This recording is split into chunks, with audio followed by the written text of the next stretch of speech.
नमस्कार।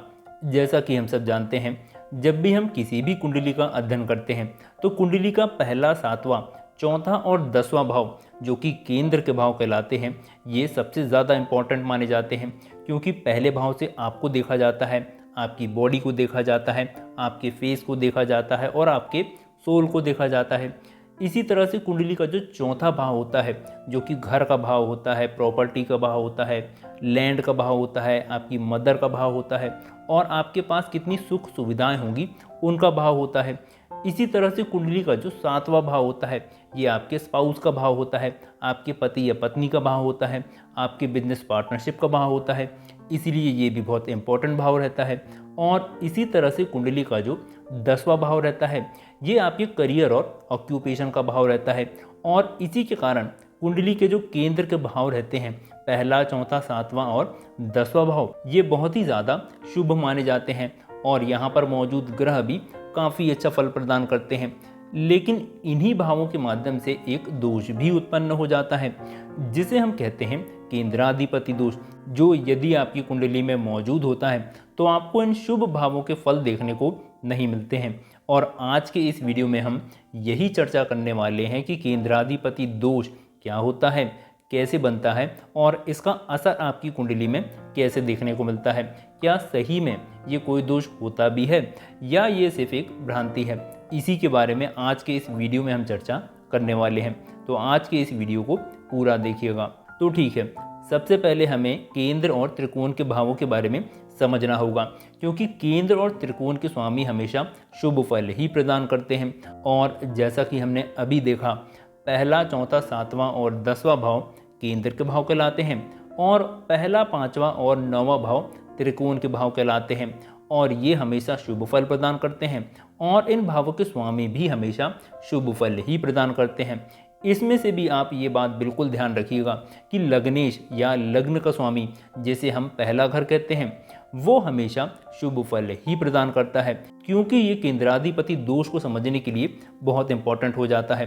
तो चलिए अब आगे बढ़ते हैं। तो देखिए, यदि हम बात करें केंद्राधिपति दोष की, तो शास्त्रों में ऐसा कहा गया है कि जो ग्रह केंद्र के स्वामी होते हैं उन्हें केंद्राधिपति दोष लग जाता है, या हम ये कह सकते हैं कि केंद्राधिपति योग हो जाता है। अब इसमें भी कई सारे एक्सेप्शन हो जाते हैं। यदि कोई ग्रह केंद्र का मालिक है लेकिन वो लग्नेश भी है तो उसे केंद्राधिपति दोष नहीं लगेगा। अब ऐसा कैसे हो सकता है? जैसे मान लीजिए किसी की मीन लग्न है तो गुरु यहाँ पर केंद्र के स्वामी हो जाएंगे और इसी तरह से बुध देवता भी केंद्र के स्वामी हो जाएंगे, क्योंकि गुरु देवता पहले और 10वें भाव के स्वामी हो जाएंगे और बुध देवता यहाँ पर चौथे और 7वें भाव के स्वामी हो जाएंगे। तो ऐसी कंडीशन में गुरु, जो कि लग्नेश भी हैं, उन्हें केंद्राधिपति दोष नहीं लगेगा। लेकिन जो बुध देवता हैं, जो 2 केंद्र के भाव के स्वामी हो गए हैं, वे केंद्राधिपति दोष से युक्त हो जाएंगे। इसका मतलब बुध के ऊपर केंद्राधिपति दोष हो जाएगा। अब इससे होगा क्या? तो देखिए, शास्त्रों में केवल इतना वर्णन है कि जिस भी ग्रह को केंद्राधिपति दोष लगता है वो अपने इफेक्ट्स न्यूट्रलाइज कर देता है। इसका मतलब ये कि यदि वो ग्रह अशुभ फल देने वाला था तो वो भी न्यूट्रल हो जाता है, और यदि वो ग्रह शुभ फल देने वाला था तो वो भी न्यूट्रल हो जाता है। इसका मतलब ये कि जो भी ग्रह केंद्राधिपति दोष से युक्त हो जाता है वो किसी भी तरह के फल देने में असमर्थ हो जाता है। और इस दोष के बारे में समझना इसीलिए भी काफ़ी ज़्यादा इम्पॉर्टेंट हो जाता है, क्योंकि कई सारे ज्योतिषी यही गलती कर देते हैं। अब मान लीजिए किसी के विवाह में परेशानी आ रही होती है तो वो केवल कुंडली में ये देख के कि सप्तम भाव का स्वामी कौन सा है, कई बार उसका रत्न सजेस्ट कर देते हैं या उसका दान करने का सजेस्ट कर देते हैं। लेकिन ज़्यादातर केसेस में वो ग्रह केंद्राधिपति दोष से युक्त हो सकता है। ऐसे में वो ग्रह पहले ही कह रहा है कि वो किसी भी प्रकार के फल देने में असमर्थ हो चुका है, क्योंकि वो न्यूट्रल हो चुका है। देखिए, यहाँ पर आप केंद्राधिपति दोष के नाम पर बिल्कुल भी नहीं जाइएगा। ये किसी भी प्रकार का दोष बिल्कुल भी नहीं है। शास्त्रों में केवल इतना वर्णन है कि जिस भी ग्रह को केंद्राधिपति दोष लगता है वो अपने इफेक्ट्स न्यूट्रल कर लेता है। यदि वो पॉजिटिव है तो भी न्यूट्रल हो जाएगा, निगेटिव है तो भी न्यूट्रल हो जाएगा। इसका मतलब ये कि वो जिन भी भाव का स्वामी है वो वहाँ के फल किसी भी हालत में नहीं दे पाएगा। इसका मतलब ये कि जिस ग्रह को केंद्राधिपति दोष लग गया है वो उस भाव के फल देने में असमर्थ हो गया है। ना तो वो शुभ फल देगा, ना ही वो अशुभ फल देगा। तो क्या इसका मतलब ये होता है कि उस भाव के फल नहीं मिलेंगे? तो देखिए, ऐसा बिल्कुल भी नहीं है।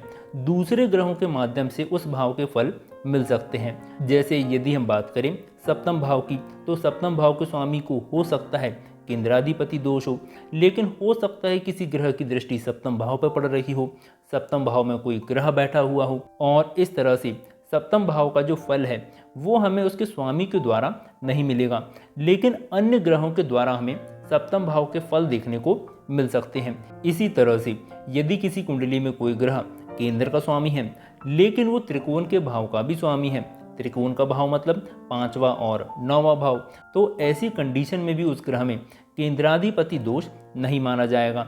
इसी तरह से यदि कोई ग्रह केंद्र का स्वामी है लेकिन वो लग्नेश भी है, तो ऐसी स्थिति में भी उसमें केंद्राधिपति दोष नहीं देखने को मिलेगा। और जैसा कि हम सब जानते हैं, सूर्य और चंद्रमा के अलावा बाकी के 5 ग्रह 2-2 राशियों के स्वामी हैं। इसीलिए ज़्यादातर होता यही है कि केंद्राधिपति दोष देखने को नहीं मिलता है। लेकिन यदि किसी की कुंडली में चौथा, 7वां या 10वें भाव के स्वामी सूर्य या चंद्र देवता हैं, तो उन्हें केंद्राधिपति दोष लग जाता है, क्योंकि सूर्य और चंद्रमा केवल एक ही भाव के स्वामी हैं। और ऐसी स्थिति में होता यह है कि वो सूर्य और चंद्रमा बस न्यूट्रल हो जाते हैं। इसका मतलब ये है कि वो सीधा कह देते हैं कि मैं किसी भी प्रकार के फल देने में असमर्थ हूँ। और ऐसी कंडीशन में हमें सूर्य या चंद्र या जिस ग्रह को केंद्राधिपति दोष लगा हुआ है उसे बिल्कुल भी डिस्टर्ब नहीं करना चाहिए। ना तो उसके दान करने चाहिए, ना तो उसका रत्न पहनना चाहिए। उस ग्रह के द्वारा जिस भी भाव के फल हमें मिलने हैं उनके लिए हमें अन्य ग्रहों को देखना चाहिए कि अन्य ग्रह हमें किसी तरह से उस भाव के फल प्रदान कर सकते हैं या नहीं कर सकते हैं। और इसके लिए हमें नवांश कुंडली देखने की आवश्यकता होती है। नवांश कुंडली के माध्यम से हम ये जान सकते हैं कि जिस भाव के स्वामी पर केंद्राधिपति दोष लग गया है उसके फल हमें किस तरह से मिल सकते हैं।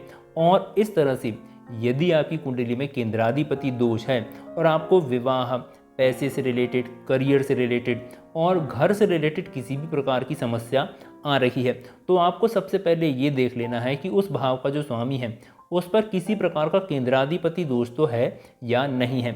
यदि वो ग्रह केंद्राधिपति दोष से ग्रसित है तो उस ग्रह को अब छेड़ने की बिल्कुल भी आवश्यकता नहीं है। उस भाव के फल हम किसी और तरीके से प्राप्त कर सकते हैं। जैसे यदि आपकी कुंडली में चौथे भाव का स्वामी जो ग्रह है उस पर केंद्राधिपति दोष लग गया है, तो ऐसी स्थिति में अब वो ग्रह आपको चौथे भाव के फल नहीं दे पाएगा। तो ऐसी स्थिति में हम इन फलों को प्राप्त करने के लिए बृहस्पति देवता को देखेंगे, क्योंकि बृहस्पति देवता घर, प्रॉपर्टी, खेत, सुख इनके नेचुरली कारक देवता माने जाते हैं।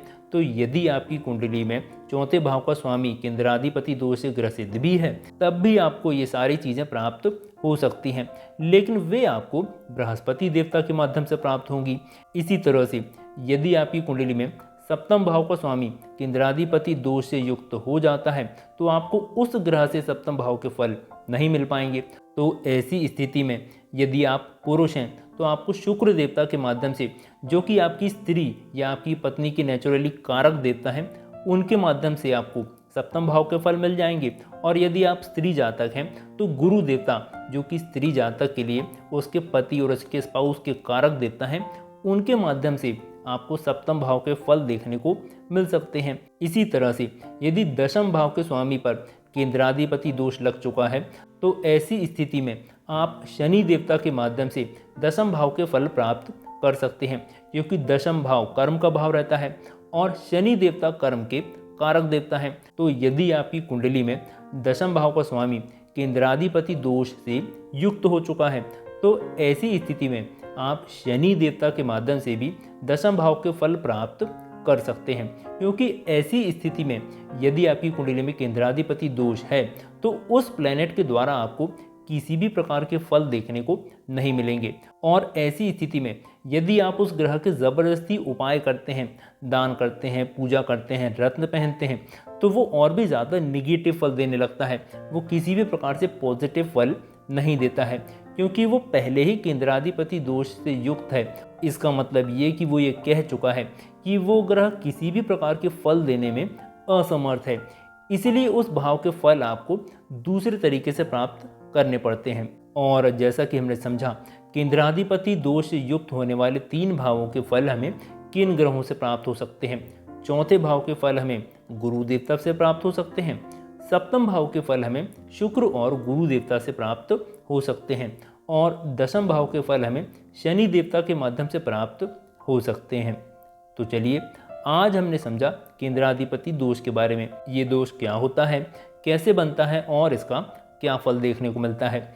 यदि आपको आज का ये वीडियो पसंद आया हो तो इस वीडियो को लाइक और शेयर ज़रूर कीजिएगा।